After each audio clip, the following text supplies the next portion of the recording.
First, what we're going to listen to tonight is a version of something which has been done differently, but before.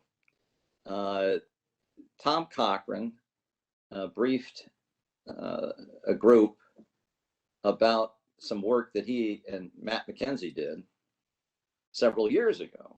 And it was to demonstrate something which I was unfamiliar with. And that is that if you take a nuclear weapon that you normally, let's say in the case of Nagasaki, that was a 22 kiloton device.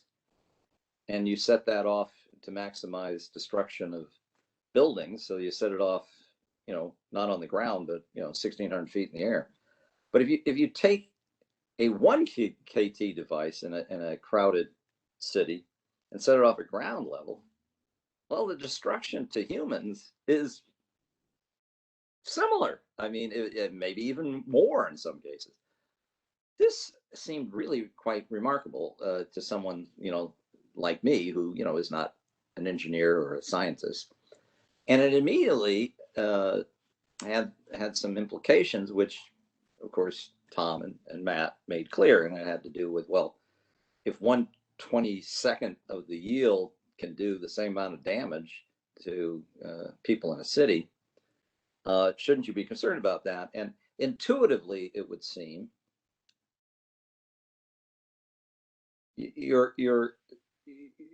what you should be looking for if you're like a nuclear inspector to prevent someone from getting a bomb probably needs to be a lot less if what you're looking for currently is the amount of material associated with that much bigger weapon, that 22 kiloton weapon.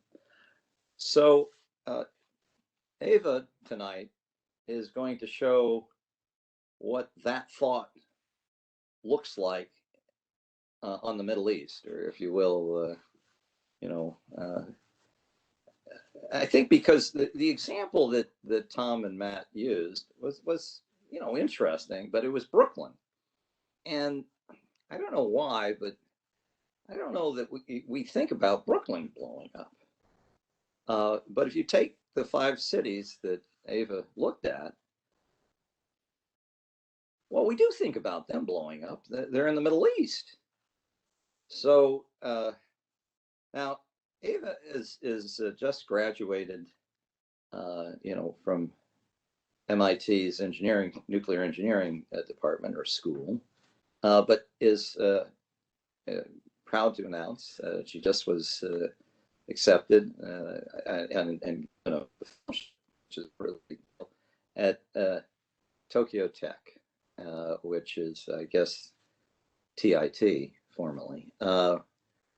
And so I think we're catching her on her way out the door to some interesting work. And I think we're kind of lucky to have tapped her, because she had to do a lot more work to come up with what she's going to brief you on than Matt or Tom did, in one sense, because they had access to a government model. She had to kind of kludge some public models that were available, because they took that model away from folks and their zeal to classify things. But I think, the impression you get is close to something that's something to worry about. I don't think we have to worry about the difference in the models being that dramatic.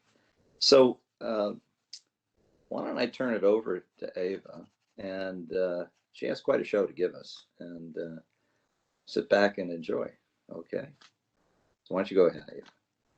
All right. Thanks for that introduction, a nice introduction.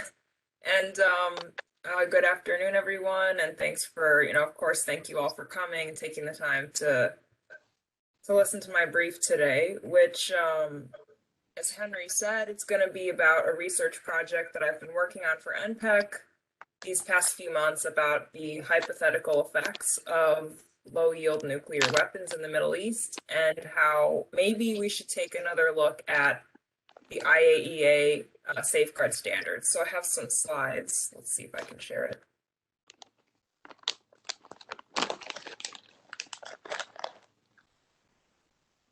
Okay. Okay, great.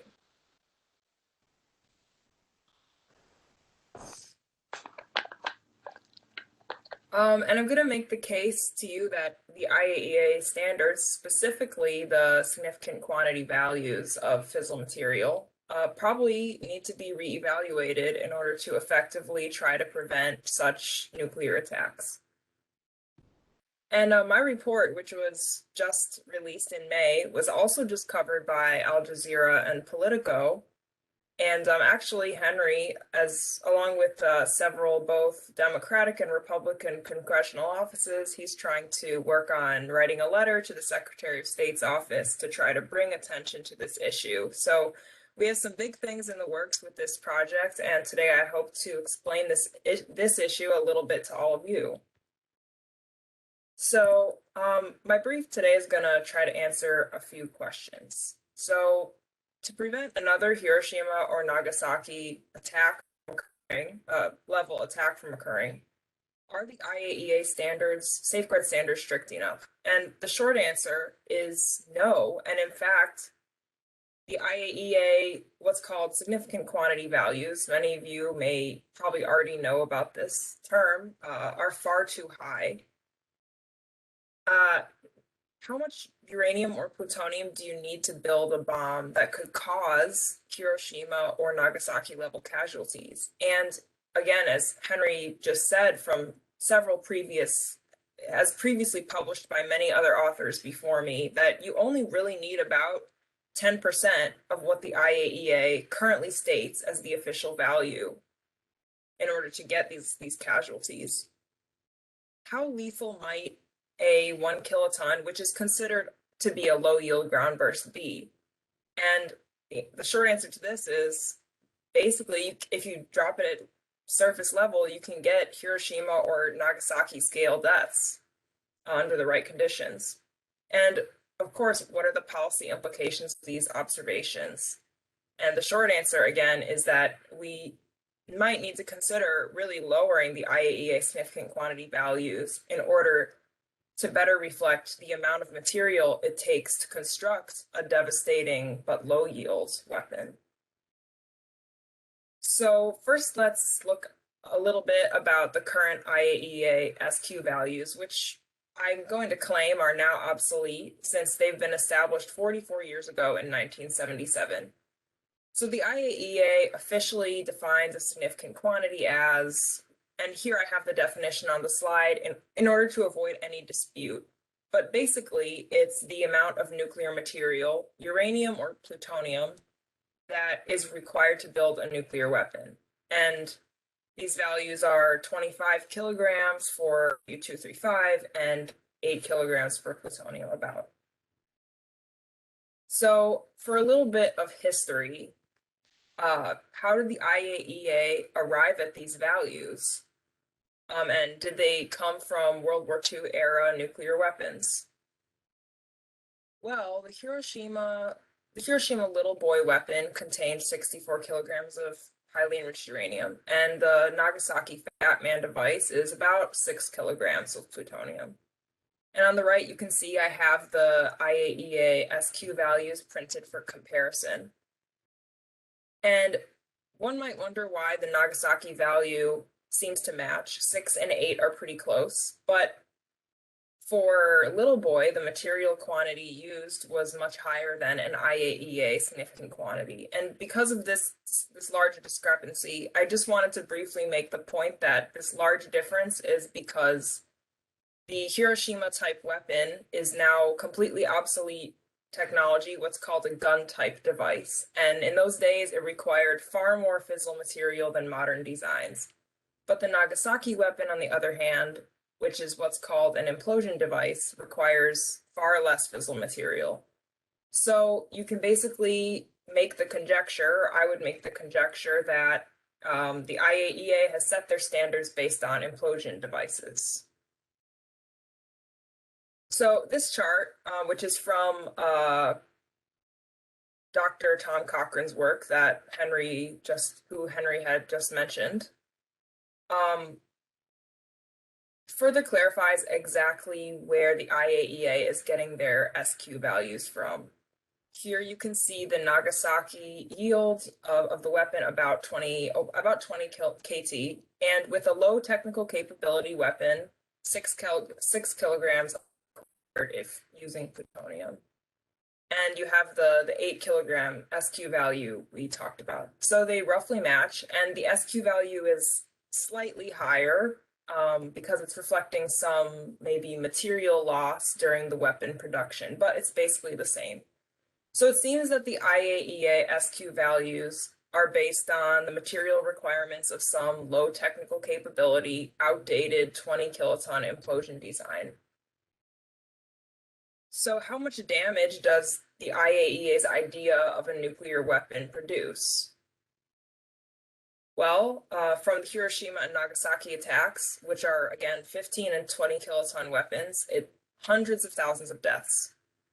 Just as a quick refresher, these are some numbers that people estimate. However, according to my simulations and others before me, you don't actually need a 15 or 20 kiloton yield to produce these casualty numbers. If you detonate just a 1 kiloton weapon at surface level, greatly depending on the population of the area, that's what the such large range is for, you could end up with deaths on the order of magnitude equal to or even greater than that of the World War II attacks. So for a weapon, 1/20th the yield, but at least over twice the deaths. So this seems like, as Henry was already saying, like we should maybe pay attention to this possibility. So going back to this chart, you can see for just 1 kiloton, how much material does that actually require? And for plutonium, going back to the plutonium case, it could require 1 to 3 kilograms, which, as you can see, is far below the 8 kilograms of the IAEA significant quantity value.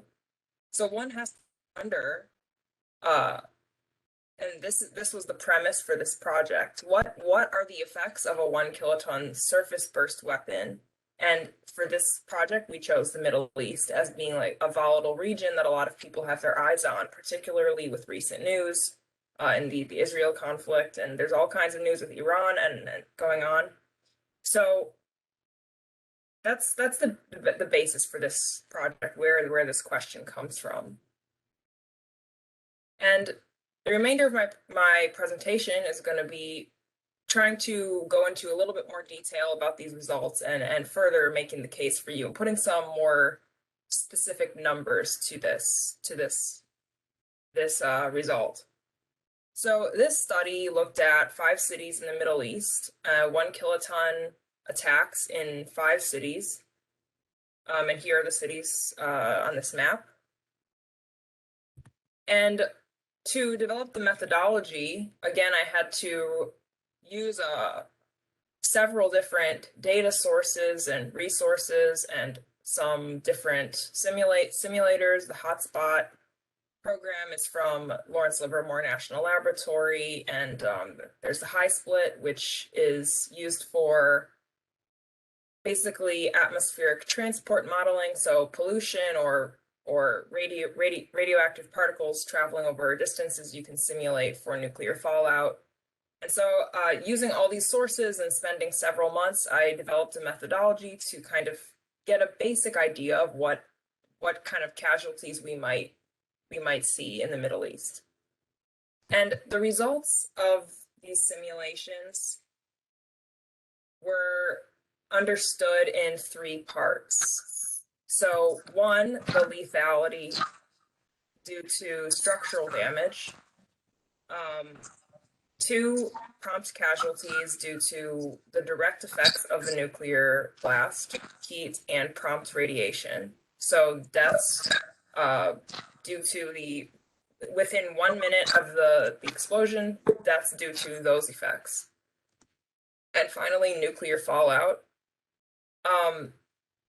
And it turns out that for a surface burst, nuclear fallout is very significant, as you'll see later. And the nuclear fallout can increase deaths due to the radiation that it emits onto the populace, and greatly affected by weather variations, and can travel hundreds of thousands of miles and affect millions of people in some way.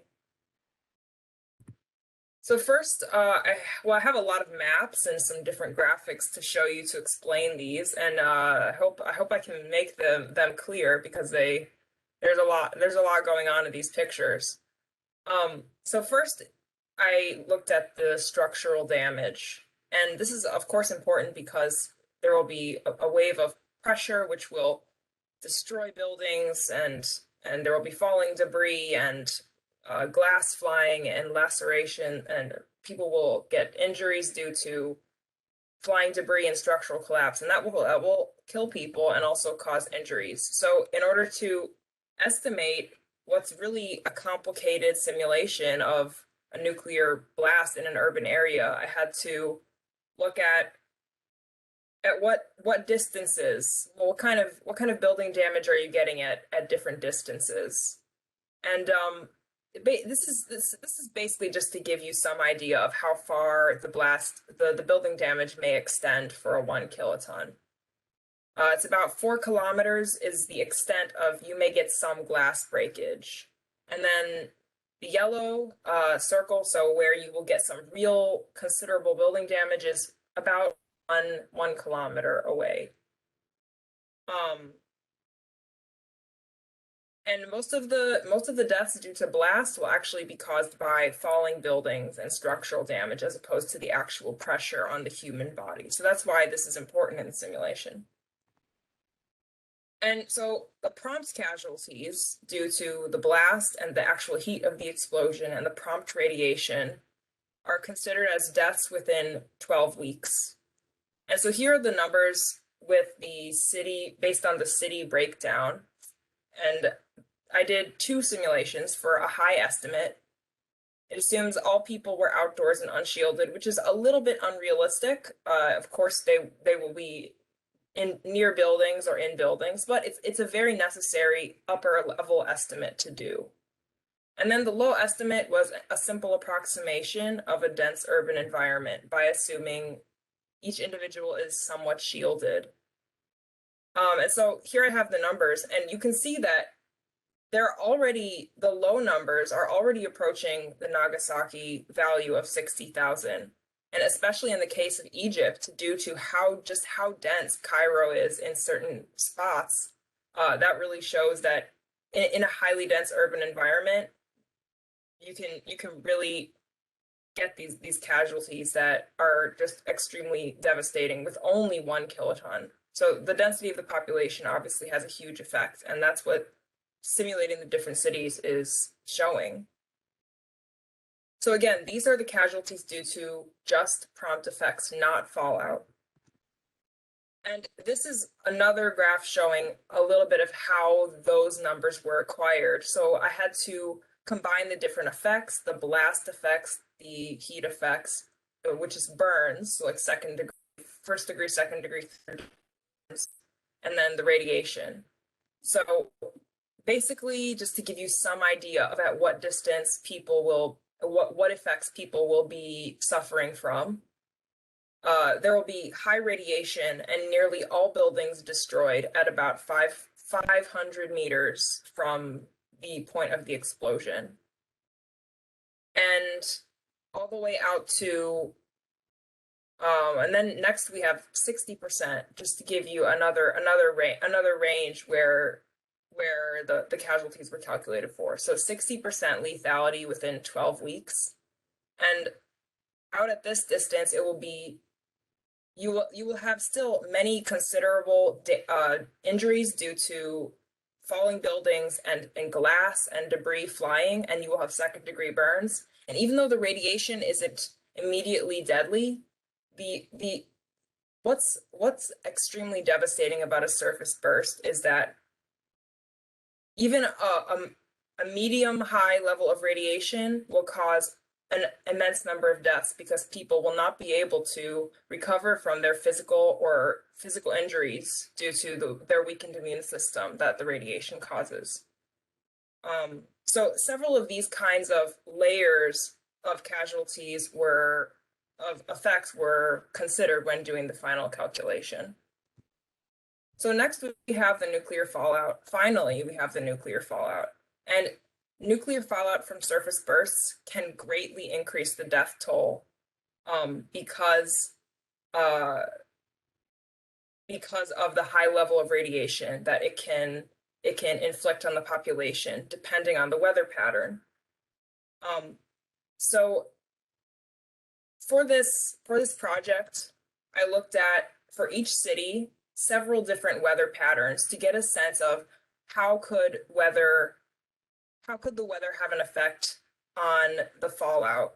And the bottom line is the nuclear fallout extent could affect millions depending on the weather patterns. And here I have a couple of the sample images that I did for Dubai.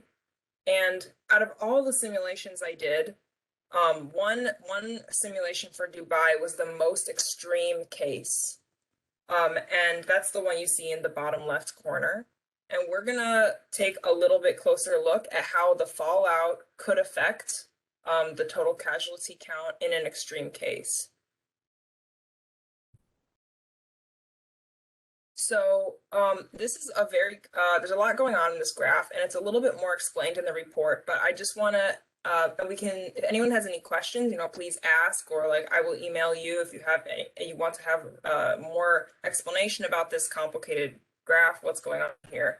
But I want to make a couple points about how devastating the fallout due to a surface burst can be, even if it's low yield. So first, the pink circle is 100 rem due to prompt radiation. So the blast, imagine the nuclear weapon explodes and there's 100 rem immediately. So 100 rem, what does that mean? Well, it's basically, it's survivable. You will have a greater increase of a chance of cancer later in life, but you will survive the with just that level of radiation, you will survive, and you will probably be able to escape and be treated and enjoy many more years, decades of your life. That's just prompt, but adding the fallout in this extreme case, which is in this area, the red diamond, that's 500 rem. So the cumulative now is 600 rem that someone may acquire in this area. And now 600 rem is within 6 weeks or less, it will be less than 10% chance of survival. So just by adding this fallout due to the surface level burst, the casualties are greatly increased. Well, can seem to be greatly increased.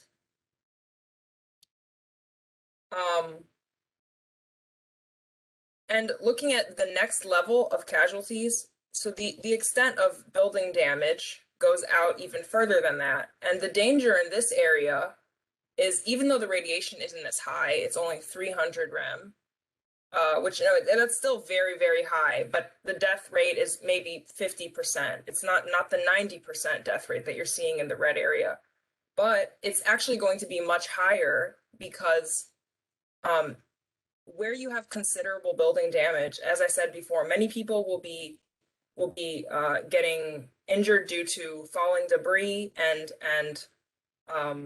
glass and the second-degree burns and all kinds of physical effects. But due to this 300 rem, whereas they may have been able to survive those effects before, now with this fallout causing them to acquire 300 rem of radiation, now it is unlikely for many of these people to survive their burns or cuts or any kind of physical injuries that they had acquired from falling building damage. So what are the numbers? What are the actual casualty numbers that this can cause? So for Dubai, I have the deaths, and I did this for the low case, the low shielded case. So 61,000 is my low end estimate. And here's Hiroshima and Nagasaki for comparison. And with the extreme weather scenario, which is prompt effects plus the radiation due to fallout, you're looking at 3 times the deaths at least because of the dramatic effect that the fallout could have on the physical injuries that the people in the area may be getting by trying to just escape the area. They will go out, they will acquire all this radiation, and now their physical injuries they cannot heal because of how devastating the fallout radiation can be. And again, this is an extreme weather scenario, so there are some scenarios where the wind may blow all the fallout away and it will be safe, or safe, well, not safe, but it will be much less devastating. It will be more comparable to 61,000, you know. But in an extreme weather scenario, which very well could occur, you're looking at deaths on the order of magnitude much higher than Hiroshima and Nagasaki because this weapon was dropped at the surface level, which means greater fallout. So, in conclusion, the current values for the IAEA significant quantity values are too high, and they're based on old technology. Here's the numbers again. Modern 1 kiloton nuclear weapon designs may require a much smaller amount of nuclear material, 1/3 to 10% to 30% of an IAEA SQ value. And given a highly dense modern urban environment, if you drop a 1 KT at surface level, the casualties in that case may be equal to or greater than those following Hiroshima and Nagasaki attacks because of the dramatic effect that the fallout can have. And because of how devastating these results can be, it may be time to reevaluate the IAEA safeguard criteria. Thanks for listening.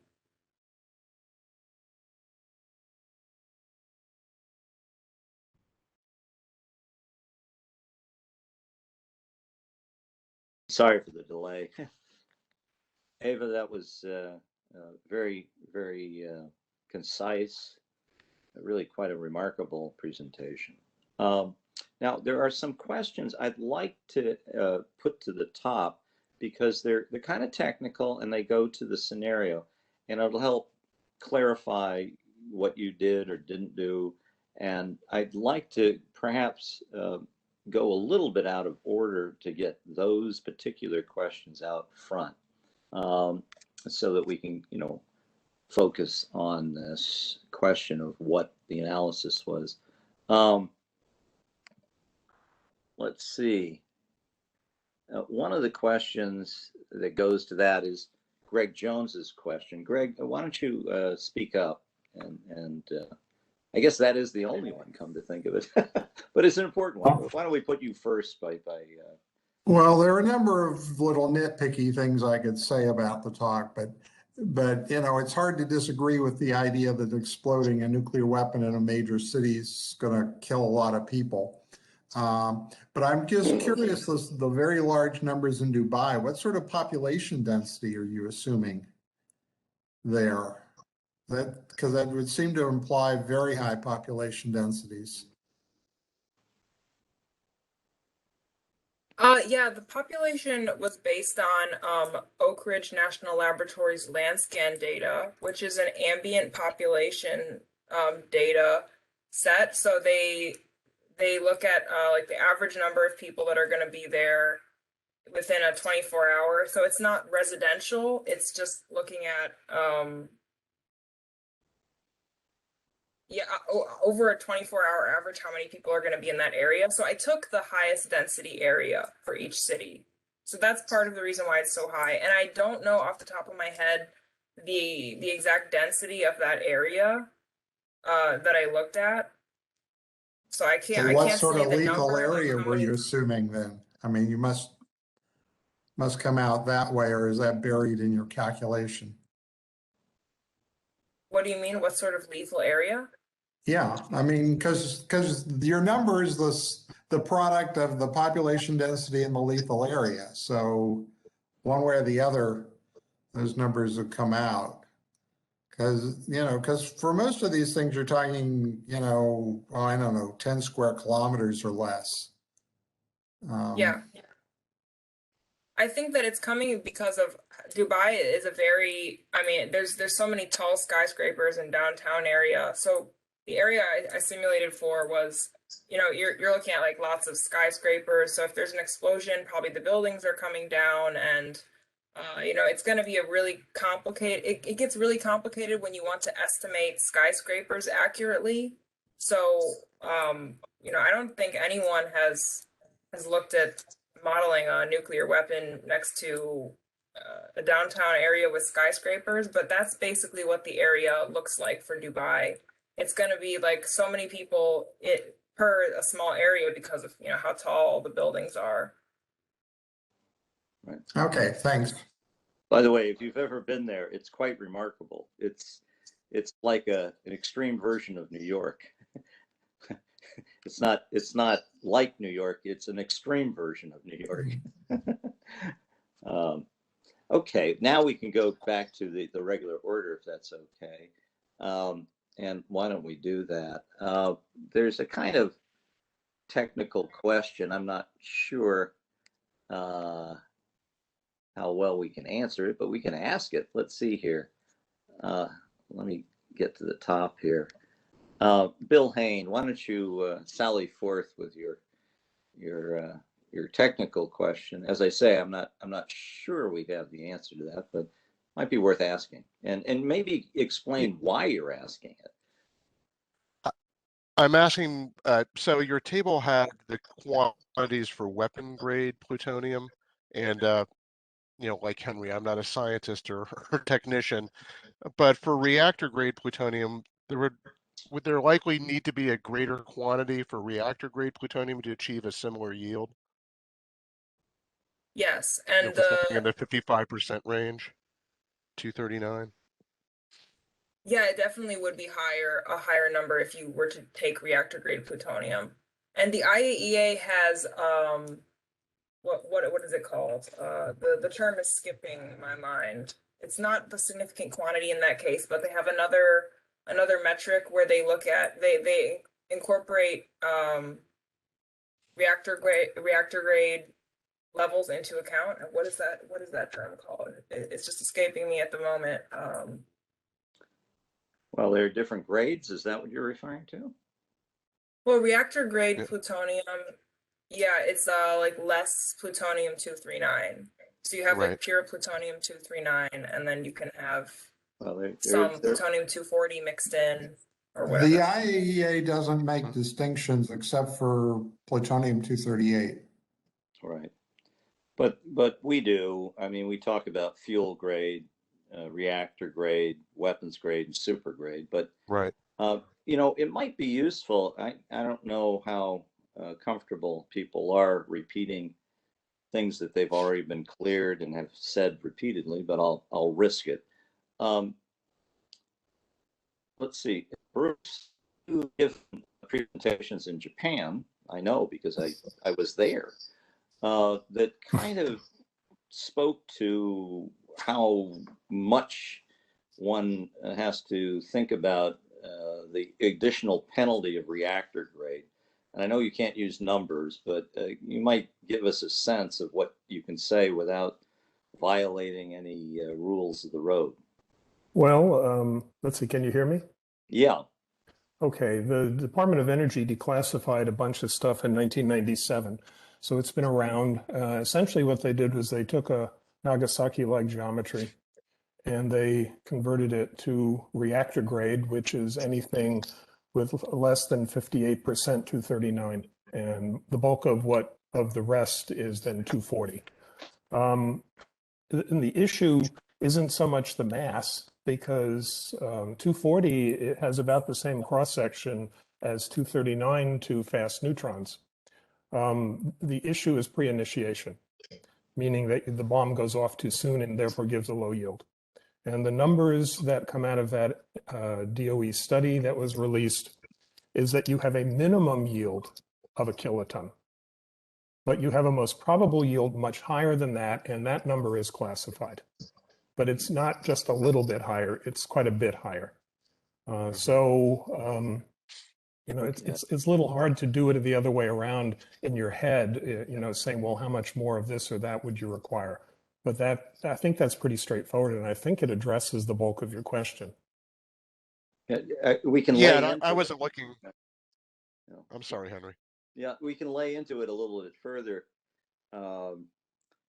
Courtesy of what's unclassified.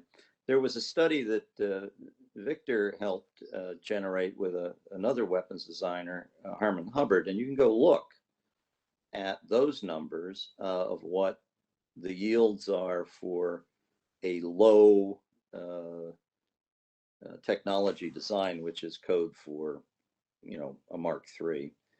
And you get some pretty sporty figures in probabilities of yield. It replicates pretty closely with numbers what adjectives and adverbs we were given by Bruce. That is public. And if you go to medium technology, which essentially is 1950 technology, that's levitated pit, hollow core, the ability to assemble and overcome pre-ignition pretty much goes away. Now, why is that important? If you take a look historically in the unclassified literature, you discover that the British, the French, and even Saddam were familiar with that 1950s technology in their designs.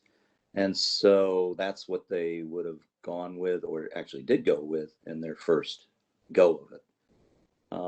That suggests something, that the industry's fascination with the problems of pre-ignition circa 1945 is a really good historical treatment of the subject, but may not be as relevant today as they would have you believe. Henry, the other unclassified statement from 1997 is that using what I'll call circa 1960 technology, you can achieve essentially full design yield with reactor grade plutonium. And that is because 240 and 239 at high neutron energy have the same cross section, basically. Okay. Good question, though, and an important one. Let's see what else we've got here. The next question in line is one that has to be done in absentia. Chris Ford had to leave, but he asked, I am struck as you intended by what your findings may mean for IA inspection, timeliness, and monitoring for fissile material diversions. Could you please unpack for us the implications of calculating breakout time in connection with, I guess, roughly Iran? By your calculations, if Iran wanted to cause Nagasaki level casualties against a neighbor, wouldn't the time needed for it to acquire enough material for a nuclear weapon be shorter now than previously estimated? That's his question. Well, I guess he answered his own question kind of by asking it. Yes, well, there is a I certain mean, yes, quality. it would be a lot shorter. Can I put in an advertisement that you should Yes. tune in on the 29th on that issue? Okay, yes, For my talk. Not everyone can come to that, by the way, because that's part of a game we're playing. But we will make it more available than just the game players. We're doing a simulation of Iran leaving the NPT, and what exactly, if they threaten to do this, is everyone going to scramble around and run in circles and do? And one of the presentations is a technical one by Greg. We'll make that more generally available if you want, Greg, and we can share it with everyone here. And so, well, considering I had no idea who the intended audience was to begin with, I mean, whoever you make it available to is fine. Okay, well, there you go. And you didn't even ask for it, folks, and you got it anyway. Let's see. The next question I see here is from Blake from Mr. Markey's office. What does the U.S. mission to the United Nations, Vienna, have in changing significant quantity? Now that may be a little unfair to ask of Ava, but I kind of know one way to answer that myself, since Victor and I have been asking questions of them as part of another project. Does universal accession to the AP address this concern? You know, I think if it's okay, I will take two shots at this. Let's take the second one. The second one is sort of an answer that was given by the mission, not our ambassador, but by the external affairs of the IEA, when the study that Ava did was publicized by Al Jazeera, which apparently only reaches 1.4 billion people every 90 days. This is an amazing number. What they said in the story in response to being questioned about Ava's report was, well, with the AP and other techniques, we believe we can detect diversions less than our stated significant quantities. The problem with that answer, which is not incorrect, I mean, I got to believe they can, is it didn't speak to when they might make that detection, before or after a bomb was assembled or, you know, about to be. It didn't answer whether they could detect a bomb's worth. It only said, well, less than, you know, 8 or less than 25. And it didn't really get to the question of why having high figures publicly in the safeguards agreements was going to be a problem, because that would be the standard that certain countries that might not want to be inspected more might hold them to, and say anything beyond that's not necessary. So I don't know if that's an answer to the AP question. The first question is, when Victor and I interviewed certain people, let's just say extremely high up in the mission, think as big as you can, their response to the question of significant quantities is that was a matter for the Department of Safeguards in the IEA. And if you ask them, they would say that was a question for perhaps the Board of Governors. And I suppose if you ask them, I don't know who they would point to. But there's a bit of a problem that nobody seems to think this is in their job description. That's a problem. Did that help, that answer? Yes, thanks, it did. Henry, Yeah. can I make a comment about Absolutely. Chris Ford's question? Yes. If you go back to the JCPOA, it was based on how long it would take Iran to acquire a significant quantity of HEU. And the statements made publicly were, before the JCPOA, it would take a few months, and after the JCPOA, it would take just over a year. Now, if you say, if based on Eva's work, that we should be doing the analysis not on the basis of the sort of 1945, not on the basis of the technology that was used in the 1945, but reduce the amount of HEU required by 1/2. That reduces the yield down to on the order of a kiloton. I'm not trying to be precise, but if you would to look at the plutonium case,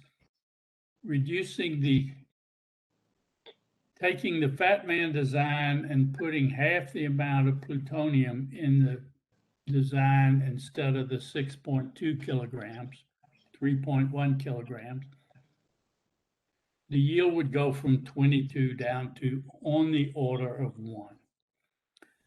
So if you use that as your basis rather than the SQ, then you would say the JCPOA took Iran from something on the order of 1/2 of a few months to 1/2 of a year. So let's just say 2 months to 6 months, just to make up some numbers. Now that's all based on 1945 technology. If you are willing to assume that Iran has the capability of getting more than twice the natural density in the compression through more refined techniques, i.e. the design they got from the Pakistanis who got it from the Chinese and so forth, then it becomes less than half of a few months to less than half of a year. So I think if you looked at the JCPOA realistically, and if Iran chose to, let's just arbitrarily assume they were going to take out Tel Aviv with a kiloton surface burst, they could use precisely the same design, use less than a half of the amount of the material that they intended to put in the design. And so the JCPOA delayed them a couple of months. That's my theory. Can we jump the queue a little? Will, you had some kibitzing that I think is kind of a two-finger addition. Could you speak up? Sure. It's my understanding that Secretary Kerry had said that before the JCPOA, Iran was approximately 2 months away from a significant quantity.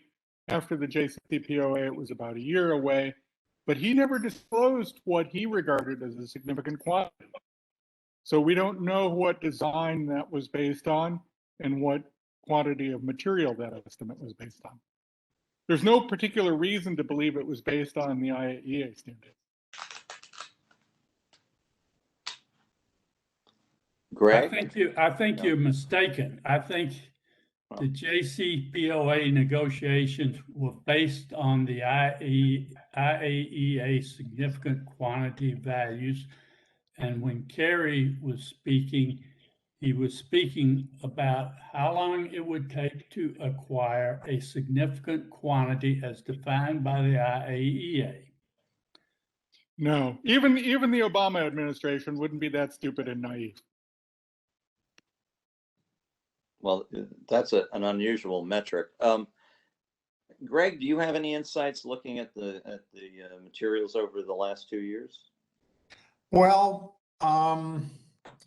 apparently we know what the Iranians were going to do from the Israeli archives, but no one will say. I point blank asked somebody who'd seen the archive, and he wouldn't tell me what the Iranians were planning to use. Oh, no, hold on. We may know that, but at the time of the negotiation of the deal, we didn't know at the deal.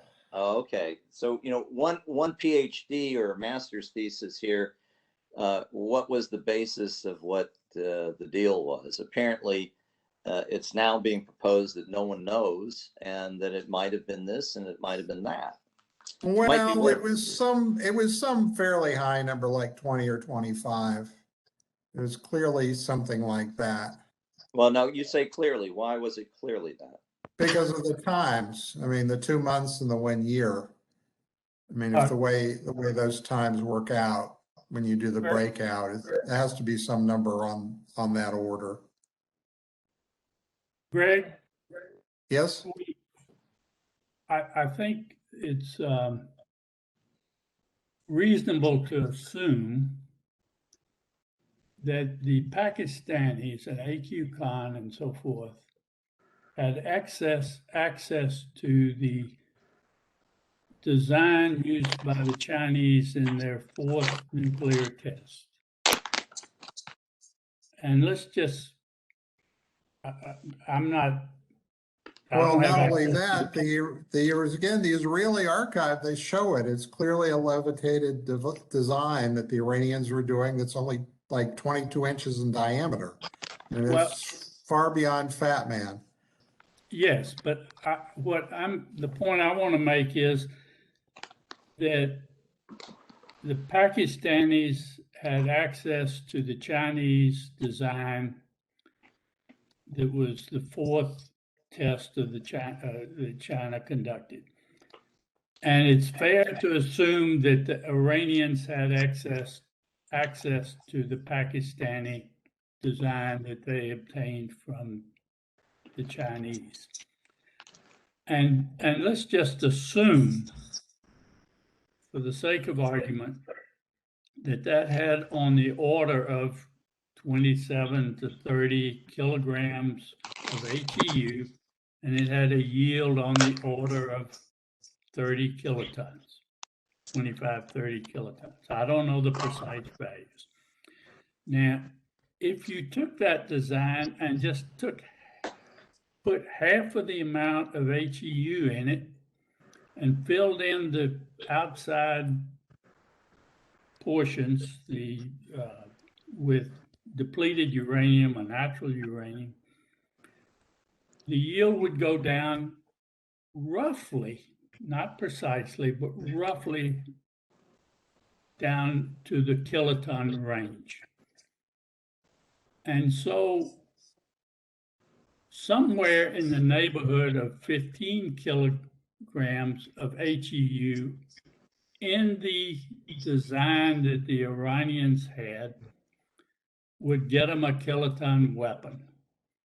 And therefore, you can say that the JCPOA didn't delay things from 2 months to over a year, but delayed it from maybe a few weeks to a half a year in terms of acquiring the material.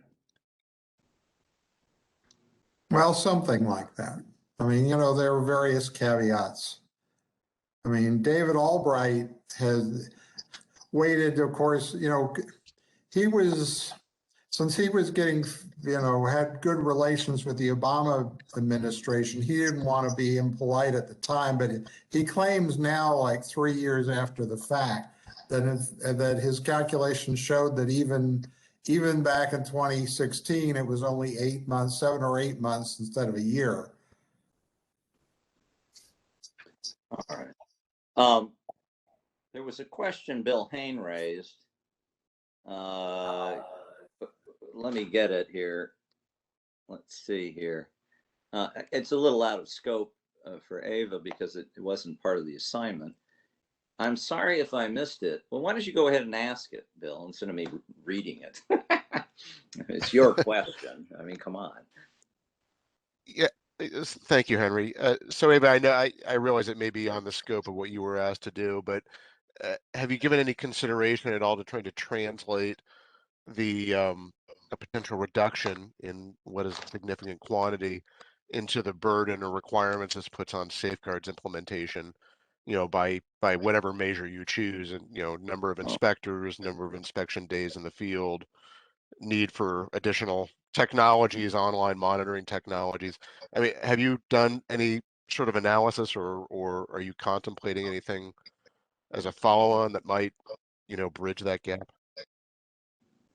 I have thought about that, like naturally, yeah, like as you brought it up, it is the logical next step to like doing a full analysis.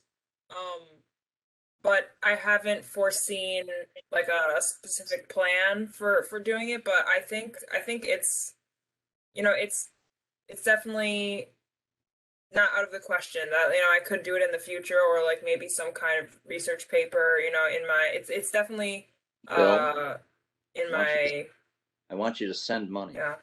Okay, but before you do, here's another answer. And Will Toby thinks it's a good question, so I guess give you a longer answer. Right. There is in the both in the model 153 information circular itself, and the 166, and to a lesser extent some guidance even in the charter, what's called the timeliness detection goal. And there is a formula. When you change the significant quantity, let's just say that formula drives up the number of inspections. Okay, so Right. we don't need no Hebrew, Shebrew, Greek, or even a PhD here. Right. Let them struggle with it. That's their problem. Number one. Number two, there's something more interesting than that. I mean, that would then mean, oh my gosh, we need to do more inspections. Of course, you know, if you didn't have so many in-person inspections, you might be able to do more for less. That would then mean you'd have to get serious about real or near real time inspection systems that were remote, but that would give you an image or a reading every, I don't know, 10 minutes or whatever. That is not obligatory, but it is increasing in popularity. You could kind of say, well, we need to make it obligatory. The next thing, and by the way, this comes not out of Zeus's head. There was a study long ago by an organization that had the exact same name as ours. Yeah, it was done, I think, in the early 2000s, called Falling Behind. I can get a copy to you. Nothing really has changed. The new real-time surveillance is something that, you know, needs to be made, you know, less discretionary, let's just say, number one. Number two, much more important than that is you would find yourself in Vienna having to concede that even though everything you do you call safeguards, everything you do actually wasn't a safeguard. And by that I mean a safeguard is an inspection procedure that gives you a reliable signal of diversion early enough that you can prevent the diversion from resulting in a bomb. Now, they say, oh, well, we don't quite need that. We just need to be able to do it before it's a bomb so we can deter it. But effectively, these things are similar and they're related, and, you know, who's kidding whom. But they always say before. Well, there are a heck of a lot of things that aren't safeguards, that are monitoring activities where you might be able to figure out a diversion occurred, but probably after it occurred. They need to, you know, actually come clean on this and say, well, you know, probably for bulk handling or online fueled systems, and certainly for, you know, materials that are, you know, can be used directly to make a bomb, you know, you probably can only monitor it. Now, that may not, you know, prevent countries from doing it, but it would put a spotlight on what they're doing as not being safeguardable, but rather monitorable, you know. I think it goes beyond the frequency of inspections, the impact, because I think that just if you reduce the SQ appropriately so that it was technically defensible, the things you would not be able to do. And I would simply remind you that in the case of the Hiroshima weapon, the weapon was sitting, the device was sitting on Tinian when the last HEU came out of the Y12 plant at Oak Ridge, the last batch. And it only took a couple of weeks 2 or 3 weeks to get that batch to by rail to Los Alamos to convert it into a washer and ship it to Tinian to complete the bomb design. But if they hadn't have shipped it at all, the bomb would have worked just fine. It just would have had a smaller yield. In any case, I think, Bill, frequently I encounter in private conversations with people, don't bring this up because it's not anything anyone can agree to do anything about. So let's just not do anything. In other words, if we can't get the coonskin, let's not go hunting.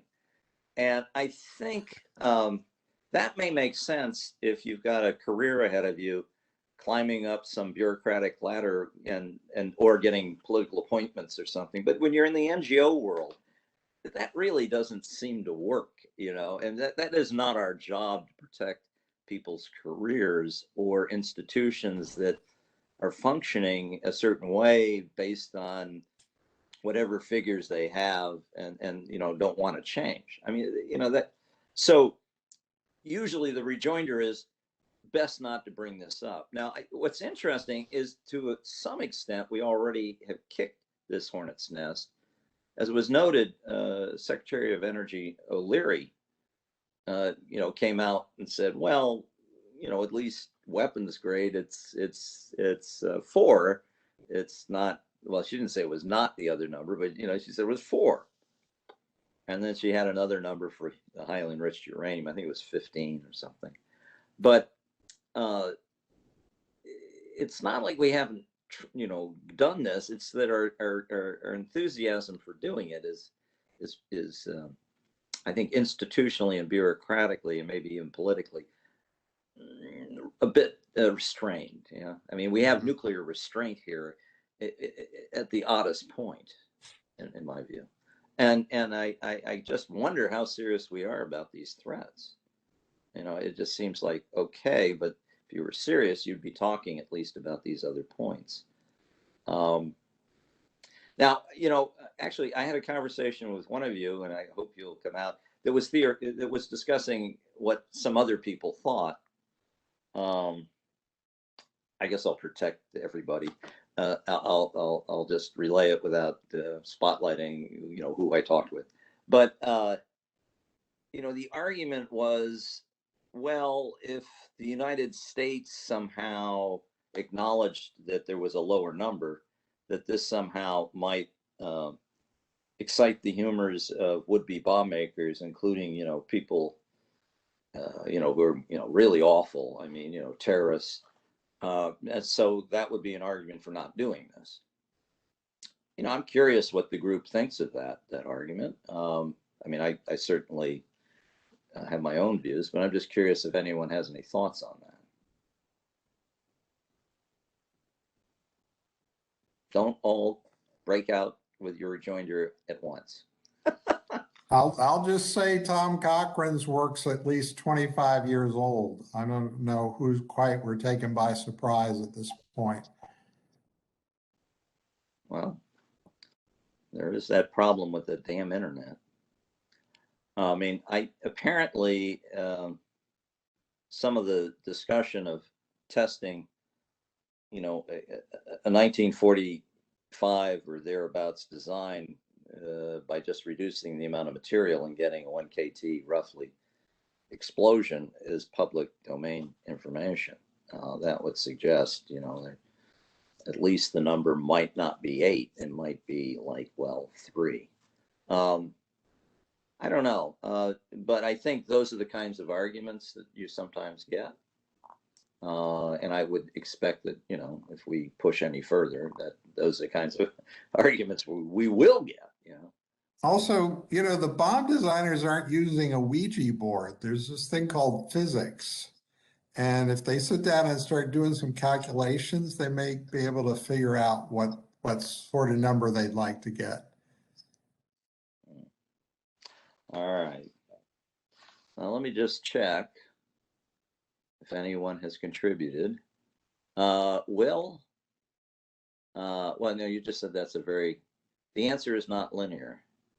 Well, why don't you discuss that, Will? I mean, that's an interesting comment. So I was referring to the question about if you reduce the definition of a significant quantity, how much harder does the IAEA's task of verifying against, verifying in a timely manner diversion of a significant quantity?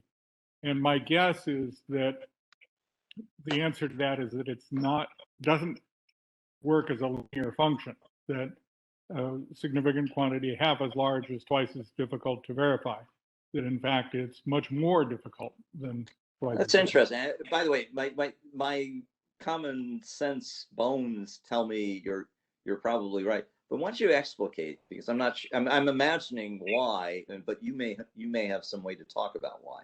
Well, I'm working from, well, back of the envelope probably overstates it as well. But each of your tasks becomes more difficult, and those tasks compound. So the ability to divert smaller quantities becomes more important, and timeliness becomes more difficult. And therefore, I would argue that it's a much more difficult task as the quantities get quite small. I tend to agree. I mean, Or alternatively, you're not permitted to do certain processing. Fair enough. In which case the safeguards becomes much easier. I would agree with that. I mean, if you change your assumptions, absolutely. You basically have two choices. You can run an international UN agency on the basis of erroneous technical SQ values, or you can set the SQ values in a range that are technically defensible, and then look at the implications. The implications may be that you can't do certain types of enrichment in non-weapon states, and you can't do certain types of plutonium recovery in non-weapon states. And so be it. But it's, in my view, it's indefensible for an international agency to retain technically erroneous standards on the basis that makes their life easier and cheaper.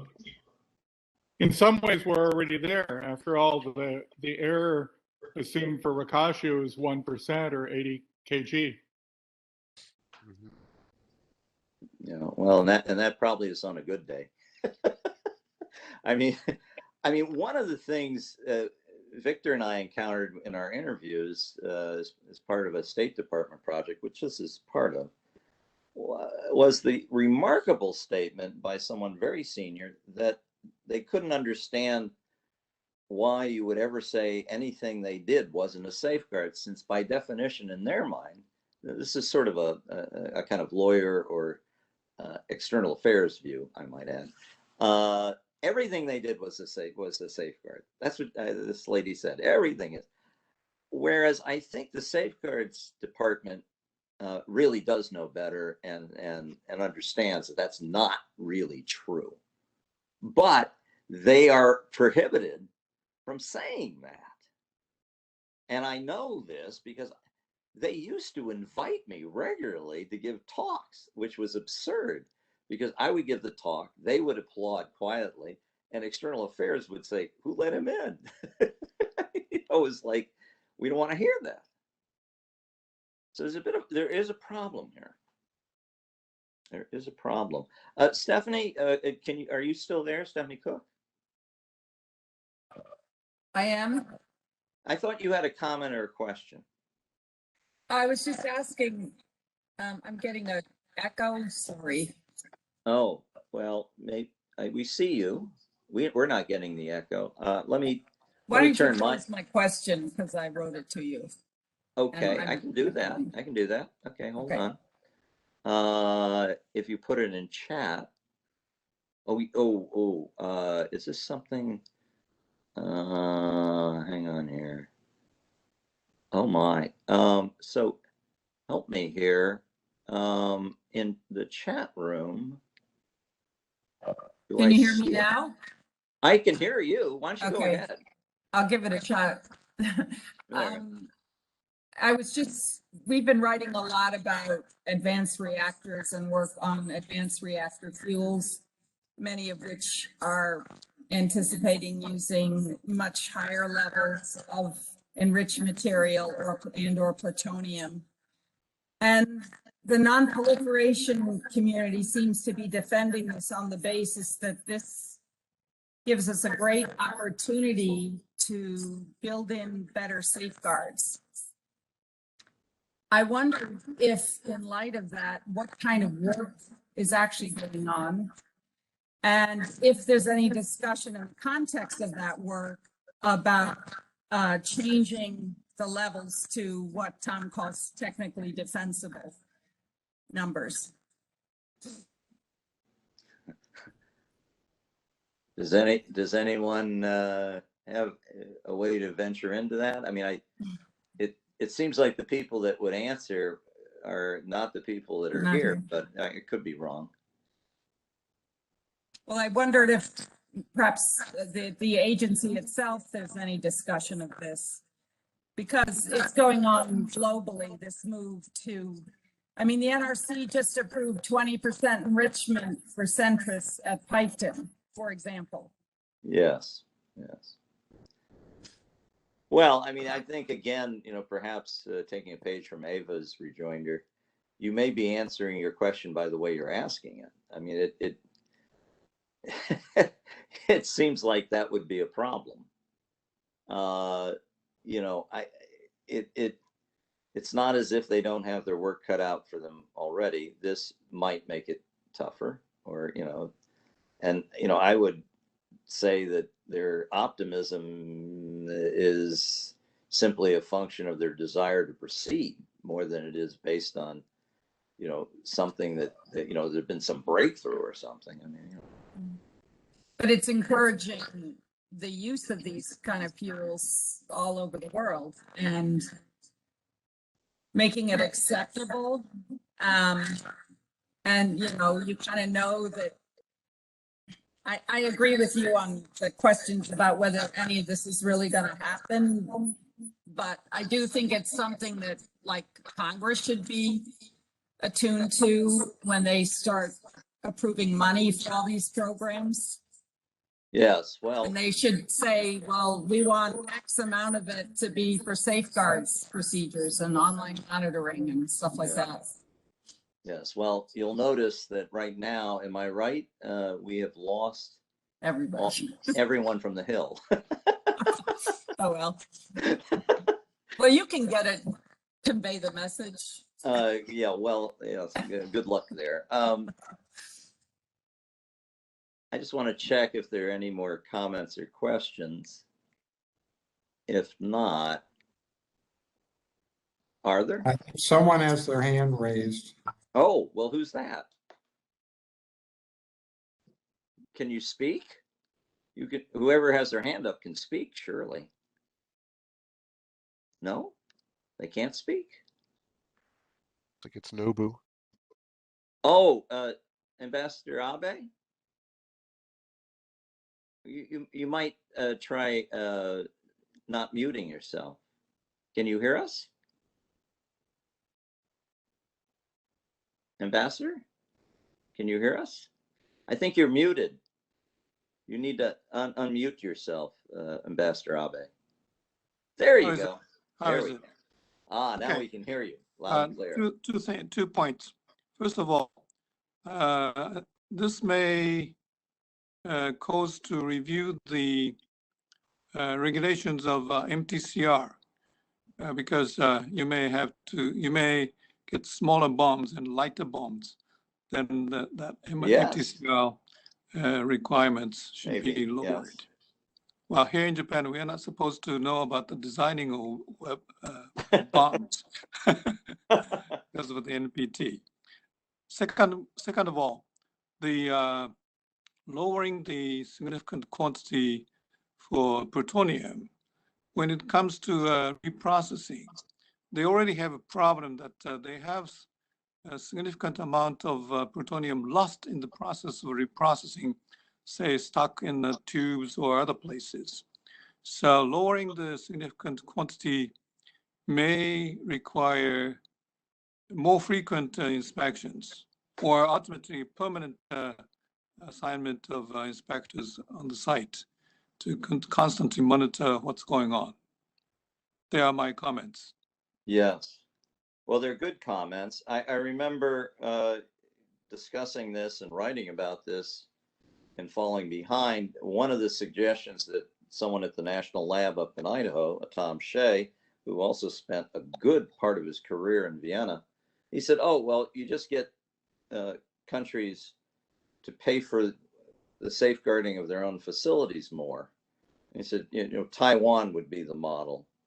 And that of course was very unpopular, but it certainly is, it suggests that anyone who wants to venture into the most sporty activities that require more inspections, maybe they have to open their wallet more, even if it wasn't a safeguard and it was only monitoring. Even that takes a lot of effort, particularly if you lower the number. And the basis that they currently use is a UN formula, as I understand it, which means that Italy, which has no functioning reactors, pays more than some countries that have reactors, which is a little odd, but there you have it. That's how it currently works. You might want to change that. I mean, it starts opening up a lot of boxes when you start talking about this. It's not my last comment. Yeah. My Go last ahead. comment is that indeed my last comments does not think about the need for huge reprocessing in the first place. And I think personally, Japan doesn't need one. Thank you. Yes. Well, you're a brave soul. We need more of you. And we love you for speaking as clearly as you do. Are there other comments, questions? Did I miss anybody? Yeah, I've Okay. what given all this, what is the next step? Well, I think Tom, having seen his work, amplified by Ava's excellent analysis, I have to say, I think that's a spectacular brief. It really is good. Those PowerPoints are pretty powerful. You can read them without even you saying anything. You can see what they do, which is really remarkable. He would like to, write a letter, and I think, we've got one or two people who are more illustrious than Tom or myself, interested in that. It's not anything I, can, participate in directly, but, maybe it's trying to get that letter circulated. I don't know. Tom, you're a free agent to speak. I'm not really, the actor, so to speak, in this regard. You have anything to say? No, I don't have anything else to say. I've said my piece. No, in answer to Victor's question. Oh, I'm sorry. I stepped out of the room. I didn't hear. Victor, try asking the question again, because Well, Tom, I was asking what is the next step?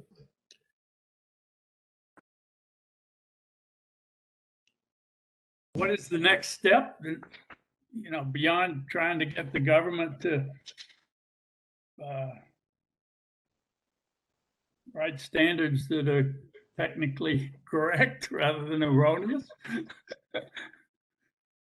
Well, I mean, how are you trying to get the government to do that? Well, through Henry. Henry's the well. No, principle be careful. on this. Be careful. I I have humored your efforts and helped you, you know, get in contact with people, but I am not a direct actor in this. I certainly am not going to sign any letter. And the reason why is this study was done for the government, and it's, you know, we're not to lobby the government, but I think Tom wanted to do that, and I told him, you know, to go ahead. And you know, I think I don't know what the state of play right now is, but you know, I mean, in a way, you know, you really don't need all this detail. I mean, it's been 50 years since the NPT, and you know, more years since 1945. It's perfectly reasonable to be saying that the IAEA should reevaluate its standards.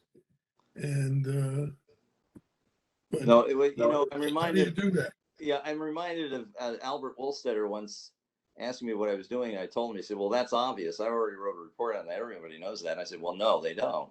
I think while it's been many years, a lot of younger people, this is all news. This is not something that's common knowledge. Right. But still, where does it go? What happens? I think it's up to, you know, and we're briefing, and this is educational, it's up to others to ask, do they want to do anything? Do they want to petition the government? Do they want to, you know, do things themselves? I mean, we can't force people to do things. We can only put the research out there and say, this deserves attention, and here, you know, here are the implications. I mean, you know, there's a limit to what an NGO can do. I would be interested in any ideas that you guys have that we may not have thought of.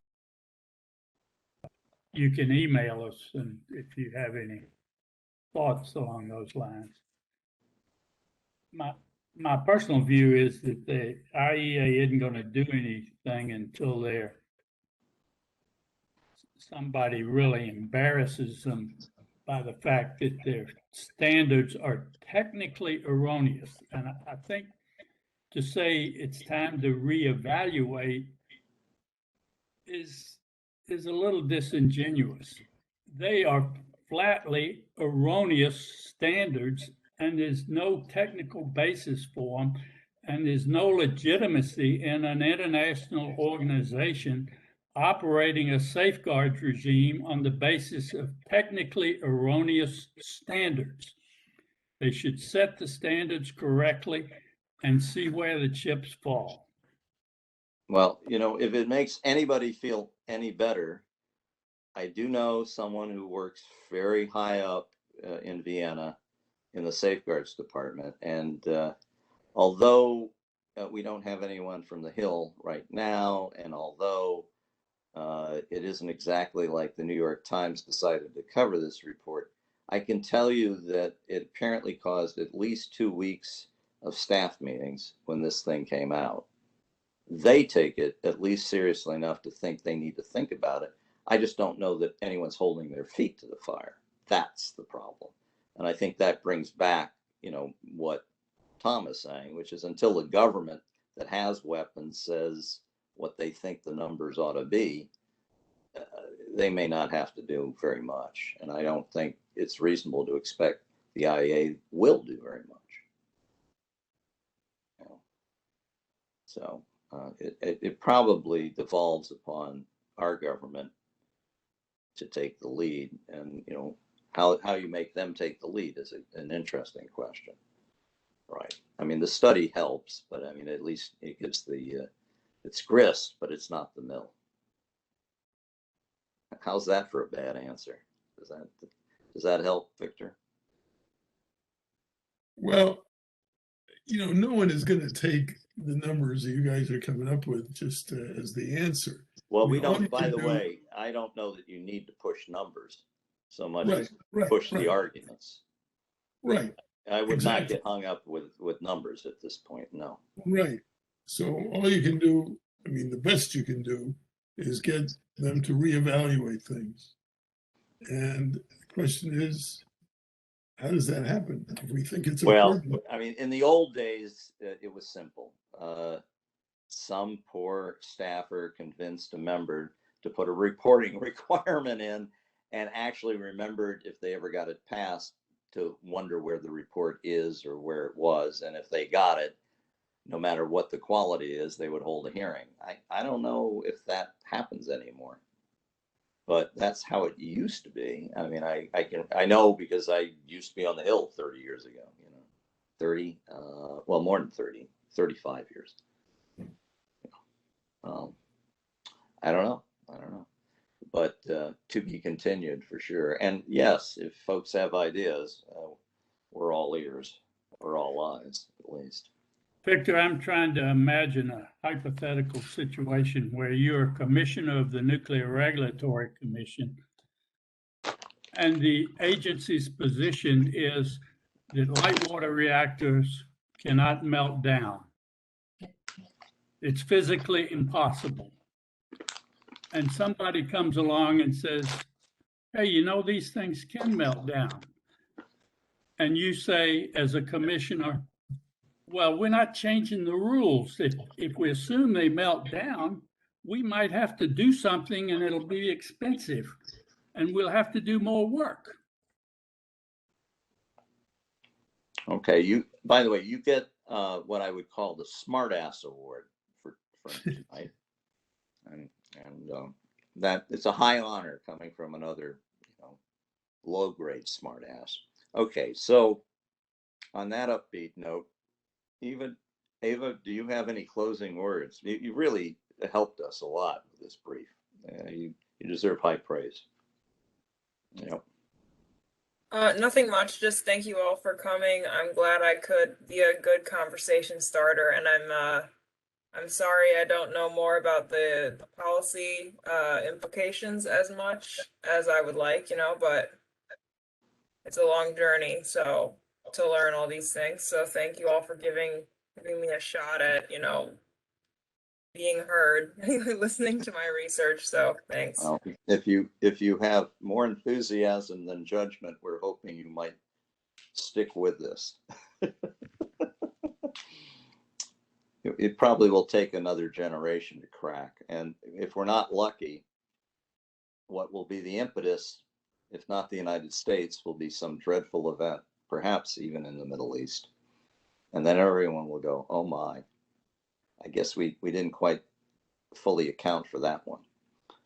It happened a little bit in the case of Iraq, after all. So, what happens after use is anybody's guess, but that's a possibility.